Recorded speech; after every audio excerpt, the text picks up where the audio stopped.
सभी को नमस्कार। मैं अवनी राजा और आप देख रहे हैं इन्वेस्ट स्मार्ट, एक ऐसा शो जहां हम आपके पैसे, आपकी बचत और आपके निवेश से संबंधित सभी चीजों के बारे में बात करते हैं।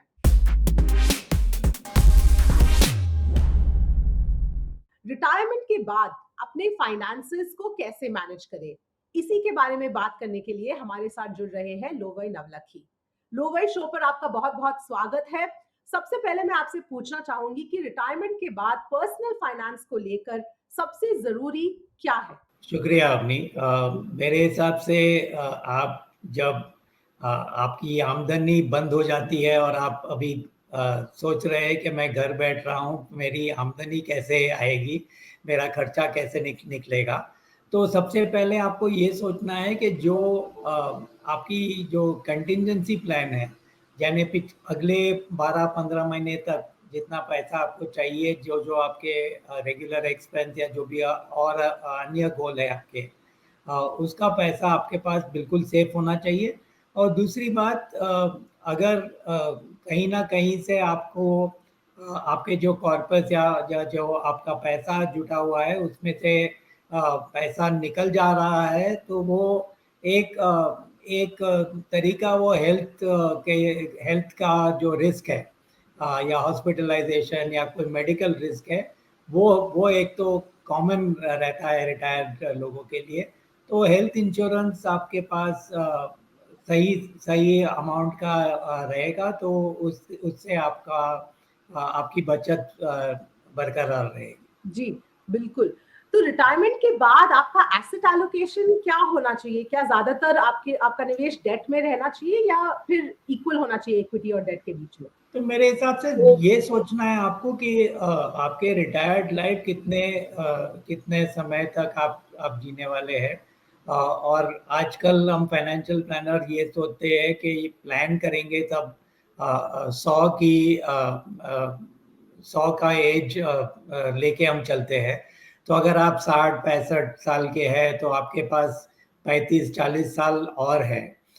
तो मेरे हिसाब से आपको ऐसा ही सोचना चाहिए जैसे आप काम के समय सोचते थे कि अगर मेरे गोल शॉर्ट टर्म है तो मैं बिल्कुल सेफ इन्वेस्टमेंट कर रहा हूँ, लेकिन जो लॉन्ग टर्म गोल है उसके लिए मुझे इक्विटी का सहारा चाहिए, क्योंकि वहाँ से ये गुंजाइश है कि रिटर्न्स काफ़ी बढ़ेंगे और आपको जो रेनी डे के लिए आपको जो पैसे चाहिए वो वहाँ से जुट जाएंगे। जी, तो रिटायरीज को, सीनियर सिटीजन्स को बेसिकली निवेश कहाँ करना चाहिए? क्योंकि बहुत सारे ऑप्शंस भी है आजकल। तो मेरे हिसाब से काफ़ी सारे ऑप्शंस है गवर्नमेंट ने दिए हैं, जहाँ से आपको टैक्स का फायदा भी होता है, और जो सिर्फ सीनियर सिटीजन को अवेलेबल है, यानी सीनियर सिटीजन सेविंग्स प्लान ऐसे सब है, लेकिन उसमें लिमिट्स रहते हैं। तो वो आपको शायद वो एक पहला सॉर्ट ऑफ एरिया है जहाँ आप इन्वेस्ट करते हैं। लेकिन अगर आपको लॉन्गर टर्म के लिए इन्वेस्ट करना है तो आप म्यूचुअल फंड्स का सहारा ले सकते हैं। आपके पास तजुर्बा है और आप रिस्क ले सकते हैं, तो फिर पोर्टफोलियो मैनेजमेंट स्कीम और वैसे सब आप कर सकते हैं।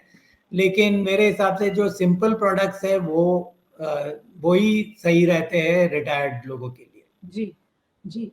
एक और बात लोवई है कि अगर रिटायरमेंट के समय आपके पास लोन अभी भी है, तो उसके लिए किसी तरह का इंश्योरेंस कवर भी लेना ज़रूरी है?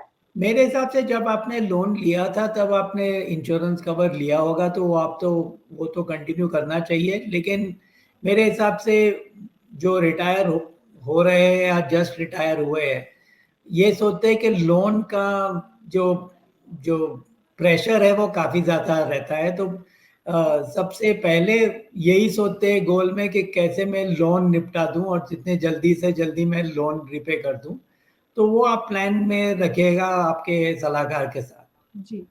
लोगे, एक और बहुत अहम बात है मानसिक स्थिति की, क्योंकि जब कोई रिटायर होता है, कल तक आप जॉब पे जा रहे थे, आज सुबह उठकर जॉब नहीं जाना है, तो ये भी इसके साथ डील करना भी कभी-कभी मुश्किल हो जाता है। नहीं, बहुत बहुत कठिनाई होती है, क्योंकि मैंने देखा है कि कोई क्लाइंट जो बहुत अग्रेसिव था उनके वर्किंग लाइफ में, और अभी वो रिटायर हो गया है, और शायद उसके एक छोटे से पोर्टफोलियो के में शायद 1 या 2% का गिरावट आया है, उसको टेंशन बहुत सारा दिखाई देता है।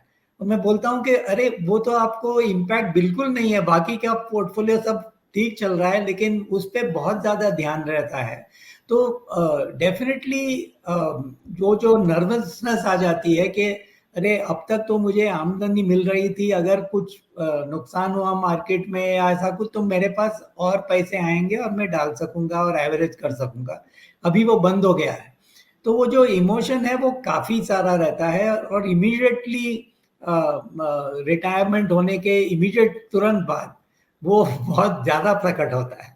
तो लोग ऐसी कौन सी गलतियां हैं जो रिटायरमेंट के बाद ध्यान रखना चाहिए कि आप ना करें? तो मेरे हिसाब से अगर आप सोचे कि आप जब रिटायर भी हुए हैं तो आप ये जो आपका जो इन्वेस्टमेंट का ड्यूरेशन है वो 3 या 4 डेकेड का है, और इसकी वजह से आपको शायद ब्रेकअप करना है कि मेरे मेरे जो रिक्वायरमेंट है अगले 12, 15, 18 महीने में क्या है, तो वो मैं बिल्कुल शॉर्ट टर्म के इन्वेस्टमेंट के तरीके से मैं इन्वेस्ट करता हूँ, बिल्कुल लिक्विड रखता हूँ, वहां पे मुझे रिस्क बिल्कुल नहीं लेनी है। उसके बाद मुझे थोड़े और पैसे इन्वेस्ट ऐसे करने हैं जहां मुझे रेगुलर रिटर्न मिलता है, वहां बढ़ाव चढ़ाव का बहुत इम्पैक्ट नहीं है। और उसके बाद वो एक तीसरी बकेट रहती है जो लॉन्ग टर्म के लिए, जहां मैं मेरे हिसाब से थोड़ी बहुत इक्विटी आप में इन्वेस्ट कर सकते हैं। तो मेरे हिसाब से आप ये नजरिया 3 बकेट का जैसे देखेंगे तो बेहतर रहेगा। मिस्टेक ज्यादातर क्या होती है कि पूरा का पूरा हम एक एक नजरिए से देखते हैं कि मेरे 100 रुपए है और 100 रुपए मेरे बिल्कुल सेफ होने चाहिए, मुझे रिस्क नहीं लेनी चाहिए, और वहां पे शायद गलतियां हो जाती है। जी बिल्कुल। लोवई, हमारे साथ जुड़ने के लिए और ये सारी जानकारी के लिए धन्यवाद। हमारे दर्शकों के लिए आज के लिए बस इतना ही, मिलेंगे अगले हफ्ते।